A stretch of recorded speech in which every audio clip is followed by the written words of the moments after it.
Hello friends, मेरे digital classes में आप लोग का बहुत बहुत स्वागत करता हूं। तो फ्रेंड्स, हम आज से स्टार्ट कर रहे हैं छत्तीसगढ़ के मध्यकालीन इतिहास से। और हम छत्तीसगढ़ के जो प्राचीन कालीन इतिहास यहाँ पे मैंने कल का कंप्लीट के कुल 4 पार्ट में बना है। चारों पार्ट इंपॉर्टेंट क्वेश्चन यहाँ पे इंक्लूड किए हूँ जो आपके PSC Vyapam Chhattisgarh police SI की एग्ज़ाम भी होने वाली है। तो सभी एग्ज़ाम के लिए इम्पोर्टेंट है। जितने भी एग्ज़ाम की तैयारी कर रहे होंगे, ये आज से हम स्टार्ट कर रहे हैं छत्तीसगढ़ के मध्यकालीन इतिहास से। ये हमारा पहला पार्ट है। तो यहाँ पे मध्यकालीन इतिहास से जितने भी इंपॉर्टेंट क्वेश्चन बनेंगे आपके आने वाले एग्जाम के लिए, तो सारे एग्जाम पे बेस पे यहाँ पे क्वेश्चन को तैयार किया गया है। तो यहाँ से जितने भी क्वेश्चन बनाया गया, सारा क्वेश्चन इंपॉर्टेंट जो आपके हर एग्जाम को कवर कराएगा। तो अगर पहले बार मेरे चैनल में आए होंगे तो चैनल को सब्सक्राइब करके रख लीजिएगा ताकि आप तक नोटिफिकेशन पहुँच पाए। तो चलिए आज का सेशन स्टार्ट करते हैं। तो हमारा पहला क्वेश्चन है, भोरम देव मंदिर का निर्माण किस शताब्दी में होना या माना जाता है, या कौन से सन में इसको बनाया गया है। तो भोरम देव मंदिर का निर्माण किस शताब्दी में जो कि बनाया गया था। तो ये आपके जो क्वेश्चन है, आपके CGPSC जो 2005 के पेपर में क्वेश्चन को पूछा गया था। तो आपके 14वीं शताब्दी में, 11वीं शताब्दी में, या आपके दूसरी शताब्दी में, या डी है आपके 5वीं शताब्दी में। इसका जो सही ऑप्शन हो जाएगा बी ऑप्शन, 11वीं शताब्दी। तो याद रखिए, भौरम देव मंदिर का निर्माण कौन से शताब्दी में किया गया है। तो आपके 11वीं शताब्दी में किया गया है। तो कौन से राजवंश में इसका निर्माण किया गया है। तो आपके फड़ी नागवंशी शासनकाल में इसको निर्माण किया गया है। और कौन से शासक के द्वारा इसको बनवाया गया है। तो आपके गोपाल देव और आपका जो लक्ष्मण देव राय है, इनके शासन में आपका जो भौरम देव मंदिर का निर्माण किया गया है। वो आपका जो जो जो भोरम देव मंदिर का निर्माण है, आपके लगभग 11वीं आपके सदी में इसको निर्माण किया गया है। अभी वर्तमान में कहाँ पे स्थित है। तो आपके छपरी ग्राम कवर्धा में आपके इस स्थान पे स्थित है। तो याद रखिए, इसका बी ऑप्शन सही हो जाएगा। तो भोरम देव मंदिर का निर्माण आपके 11वीं शताब्दी में इसको बनाया गया है। कौन से शासक के द्वारा। तो आपके गोपाल देव के द्वारा इसको तैयार किया गया है। Most important question. बढ़ते हैं अगला क्वेश्चन तरफ। अगला क्वेश्चन देखते हैं, सर्व प्रतापी जो राजा है कलचुरी नरेश निम्नलिखित कौन थे। तो आपके जाजालदेव प्रथम, मुग्धतुंग, कलिंगराज, रत्नदेव द्वितीय। तो इसका सही ऑप्शन हो जाएगा जाजालदेव प्रथम, जो कि सर्वाधिक प्रतापी राजा इनको कहा जाता है। कौन से वंश से थे। तो कलचुरी वंश के जो कि संबंधित है, कलचुरी नरेश इनको कहा जाता है। तो जाजालदेव प्रथम है जो कि प्रतापी राजा थे, कलचुरी नरेश इनको कहा जाता है। इनके जो शासनकाल है, जाजालदेव प्रथम थे, इनके शासनकाल लगभग 1095 से लगभग 1120 ईस्वी में इनका शासनकाल था। इनको उपाधि भी दी गई है, गज शार्दुल की उपाधि इनको दिया गया है जाजालदेव प्रथम। तो इसका जो गज शार्दुल का जिसका अर्थ होता है यहाँ पे हाथियों के शिकारी, इसका मतलब है गज शार्दुल को। याद रखिए, इंपॉर्टेंट क्वेश्चन। यहाँ पे जो जाजालदेव प्रथम यहाँ पे जो कि सिक्का भी इनके द्वारा चलाया गया है, जिसको यहाँ पे श्रीमद जाजालदेव और गज शार्दुल यहाँ पे चित्रित किया गया है उनके सिक्के पर, जो कि स्वर्ण सिक्के छत्तीसगढ़ में चलाया गया है। तो याद रखिए, इंपॉर्टेंट क्वेश्चन है। तो उन्होंने यह जो आपका जो जांजगीर शहर है आपके पहले इनको जाजलपुर के नाम से इसको जाना जाता है, लेकिन वर्तमान में अभी जांजगीर के नाम से इसको जाना जाता है। यह जो नगर है आपके इसको आपके जाजालदेव प्रथम ने जो कि बसाया है। यहाँ पे जाजाल महोत्सव है, जो कि हर साल यहाँ प्रतिवर्ष यहाँ पे जो कि इसका महोत्सव आयोजन भी किया जाता है आपके जांजगीर चांपा में। याद रखिए, जाजल महोत्सव कहाँ आयोजित होता है। तो आपके जांजगीर चांपा में होता है, याद रखिएगा।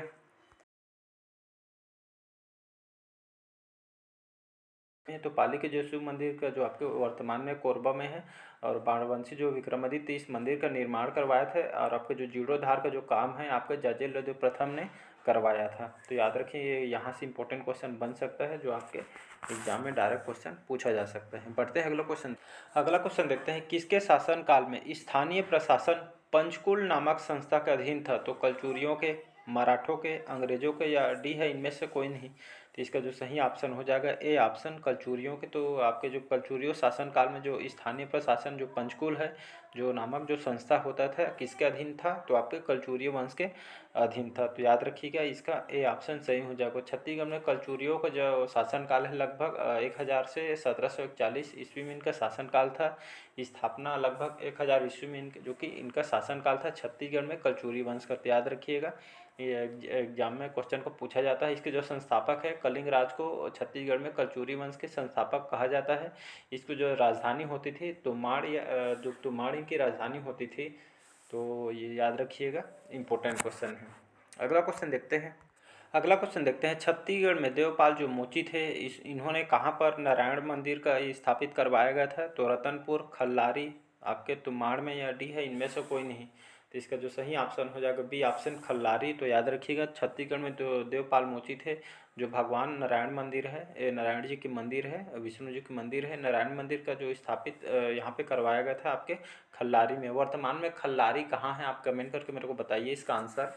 तो इसका बी ऑप्शन खल्लारी सही आंसर हो जाएगा। मेरे को इसका ऑप्शन जिसका आंसर मेरे को कमेंट में दे दीजिए। तो खल्लारी वर्तमान में अभी कौन से जिला में स्थित है या कौन से जिला में आता है?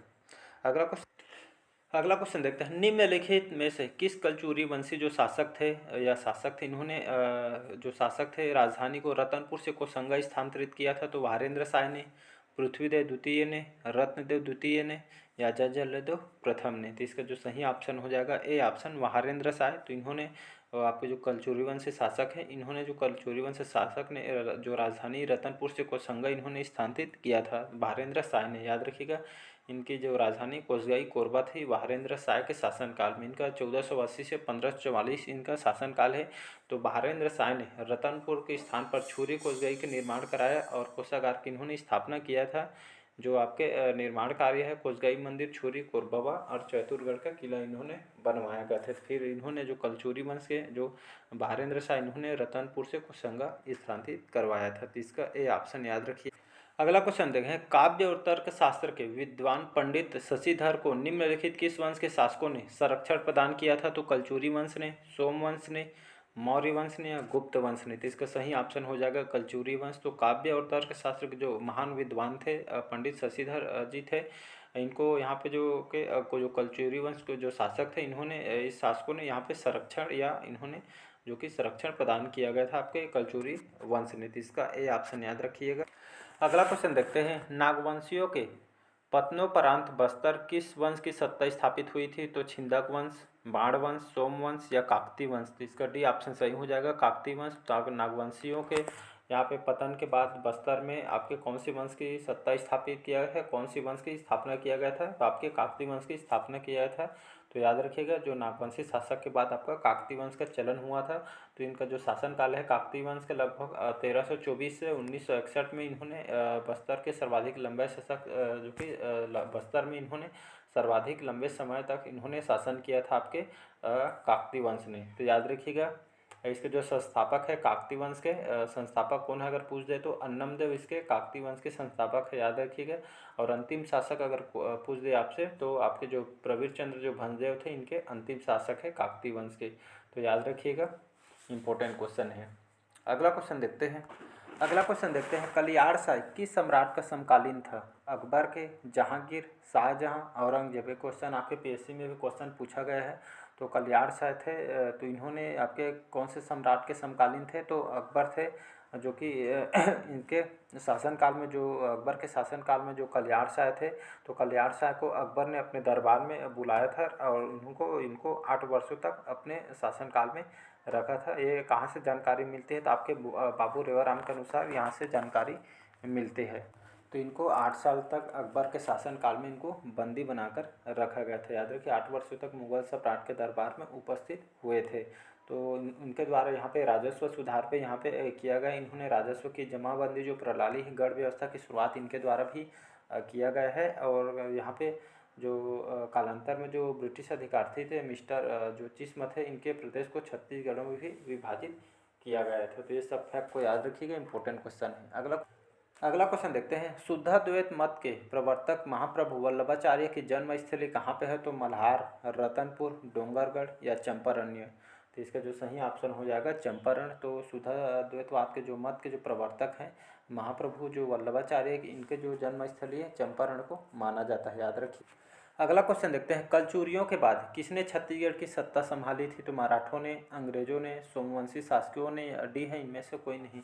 तो इसका जो सही ऑप्शन हो जाएगा ए ऑप्शन मराठों ने। तो याद रखिए कलचुरियों का जो शासन जो करते थे, तो कलचुरियों के जस्ट बाद जो इनका पतन हुआ तो छत्तीसगढ़ उसके बाद कौन से सत्ता संभाली गई थी? तो आपके मराठों ने सत्ता संभाली थी कलचुरियों के बाद। तो याद रखिए एग्जाम में क्वेश्चन पूछा जा सकता है कलचुरियों के बाद किसने छत्तीसगढ़ में सत्ता संभाली है?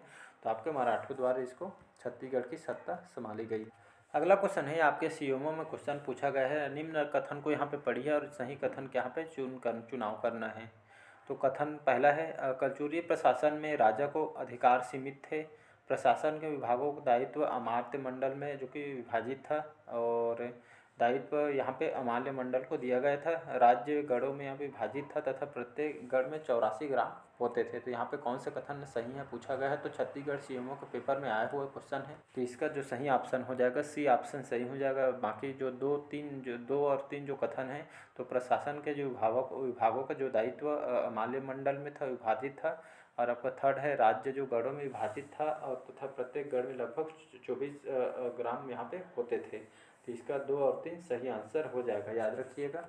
अगला क्वेश्चन है, छिंदक नागवंश का शासनकाल माना जाता है। तो छिंदक और नागवंश का शासनकाल कौन कौन सा है, तो 1023 से 1324 ईस्वी, 1056 से 1078 ईस्वी, 1090 से 1120 ईस्वी, डी है 1089 से 1105 ईस्वी। तो इसका जो सही ऑप्शन हो जाएगा आपका ए ऑप्शन, याद रखिएगा। तो छिंदक नागवंश का जो शासनकाल कौन से साल से कौन से तक था, तो 1023 ईस्वी से लेकर 1324 ईस्वी तक छिंदक नागवंश का शासनकाल था, याद रखिएगा। तो 1023 से 1300 आपका 24 तक इनका शासनकाल था। इसके जो शासनकाल प्रमुख शासक थे आपके नृपति भूषण इसके संस्थापक है, याद रखिए। छिंदक नागवंश के शासनकाल के संस्थापक कौन है, तो आपका नृपति जो भूषण है इसके संस्थापक हैं। इसके बाद आपका धारावर्ष है, मधुरांतक है, आपका सोमेश्वर प्रथम, इसको आपके सीएमओ में क्वेश्चन पूछा गया है। तो सोमेश्वर जो प्रथम है आपके चौथे क्रम के छिंदक नागवंश है। पाँचवें में कन्हरदेव प्रथम, इसके बाद राजभूषण, जगदेव भूषण, कन्हरदेव द्वितीय, जयदेव प्रथम, और अंतिम शासक कौन है छिंदक नागवंश के, तो अंतिम शासक हरिश्चंद्र अंतिम शासक है, याद रखिए। अगर स्टार्टिंग में पूछते हैं नृपति भूषण इसके संस्थापक है, अगर आपसे अंतिम पूछा जाए तो आपके हरिश्चंद्र इसके अंतिम शासक है आपके छिंदक नागवंश से। इसका ए ऑप्शन याद रखिए, 1023 से 1324 छिंदक नागवंशी शासक का शासन। अगला क्वेश्चन देखते हैं, गंग महादेवी जो इनका जो शिलालेख है कहाँ से प्राप्त हुआ है, तो आपके टेमर से, बारसूर से, त्रिलंग से, या डी है इनमें से कोई नहीं। तो इसका जो सही ऑप्शन हो जाएगा बी ऑप्शन, बारसूर। तो याद रखिए गंगा जो महादेवी है इनका जो शिलालेख कहाँ से प्राप्त हुआ है, तो आपके बारसूर से प्राप्त हुआ है, याद। अगला क्वेश्चन है हमारा लास्ट क्वेश्चन है, फिर नेक्स्ट पार्ट में हम कवर करेंगे। निम्न में से काकतीय शासक कौन कौन है, तो काकतीय जो शासक थे कौन कौन काकतीय शासक थे, अन्नमदेव, हमीरदेव, भैरमदेव, या डी है ये सभी। तो निम्न में से कौन काकतीय शासक हैं, तो अन्नमदेव, हमीरदेव, भैरमदेव। तो इसका डी ऑप्शन सही हो जाएगा। बाकी जो काकतीय शासक में कौन कौन आएगा, तो अन्नमदेव, हमीरदेव, भैरमदेव, ये तीनों आपके काकतीय वंश के शासक हैं। क्वेश्चन पूछा जा सकता है, तो इनके जो शासक के नामों को भी याद रखिएगा। अन्नमदेव, आपके हमीरदेव, भैरमदेव, पुरुषोत्तम देव, जयसिंह देव, नरसिंह देव, प्रताप राजदेव, जगदीश राज, वीर नारायण सिंह देव, वीर सिंह देव, दिगपाल देव, जगतपाल देव, चंदेल मामा, दलपत देव, अजमेर देव, ये आपके प्रमुख काकतीय वंश के शासक हैं। क्वेश्चन पूछा जा सकता है, याद रखिएगा। तो जो आपके तीनों दिए गए हैं स्टार्टिंग के काकतीय वंश के शासक, इनका जो शासनकाल है लगभग 1324 से 1961 ईस्वी में जो कि काकतीय वंश का शासनकाल रहा था छत्तीसगढ़ में। और बस्तर में सर्वाधिक लंबे समय तक शासन करने वाला आपके काकतीय शासक थे, याद रखिए। क्वेश्चन पूछा भी जा सकता है, तो बस्तर में कौन से शासक ने यहाँ पे लंबे अवधि तक शासन किया था, तो आपके काकतीय वंशियों ने यहाँ पे लंबे समय तक शासन करने वाला वंश है बस्तर में, तो याद रखिएगा। इसके जो काकतीय वंश के जो संस्थापक हैं, कौन है इसके संस्थापक, तो अन्नम जो देव हैं इसके काकतीय वंश के संस्थापक है। जो इसके अंतिम शासक आपसे पूछ दे तो प्रवीर चंद्र जो भंसदेव है ये काकतीय वंश के अंतिम शासक है, याद रखिएगा। इनके जो राजधानी मंदहोता से अन्नमदेव थी, चक्रकोट का पुरुषोत्तम देव, बस्तर का दिगपाल देव, जगदलपुर का दलपत देव था। तो राजधानियाँ भी आपको नाम को याद रखना है। क्वेश्चन आपके पीएससी में क्वेश्चन को पूछा गया है, तो सारे फैक्ट को आपको याद रखना है। संस्थापक है अन्नमदेव और अंतिम शासक प्रवीर चंद्र भोजदेव, ये दोनों को आपको जो कि आईएमपी करके रख लेना है। क्वेश्चन यहाँ से पूछा जा सकता है। तो आज का सेशन कैसे लगा कमेंट करके ज़रूर बताइएगा, और अच्छा लगे चैनल को लाइक सब्सक्राइब कमेंट कीजिए और ज़रूरतमंदों तक शेयर कीजिए। तो चलिए मिलते हैं अगले पार्ट में। इसका मैं नेक्स्ट पार्ट लेकर आऊँगा, ये हमारा पहला पार्ट है और यहाँ में मैंने छत्तीसगढ़ के प्राचीन कालीन जो इतिहास मैंने कवर करा दिए, 4 पार्ट में डला है, प्लेलिस्ट में डला है, जाकर सारे क्वेश्चन देख लीजिएगा। सारे क्वेश्चन इंपॉर्टेंट आप एग्जाम पे बेस पे तो क्वेश्चन को तैयार किया गया, जो आपके हर एग्जाम के लिए इंपॉर्टेंट है। और यहाँ पे मैं एक सूचना देना चाहूँगा, यहाँ पे आपके जो एसआई की भर्ती रुकी हुई थी आरक्षण के नाम से, अभी हाल ही में जो मुख्यमंत्री ने यहाँ पे विभाग में यहाँ पे उसको प्रोसेस के लिए यहाँ पे बोल दिया गया अधिकारियों को, तो कभी भी इसका डेट आ सकता है। तो अपनी जो तैयारी है बढ़िया कीजिए। तो चलिए बस आज के लिए इतना ही। Thank you.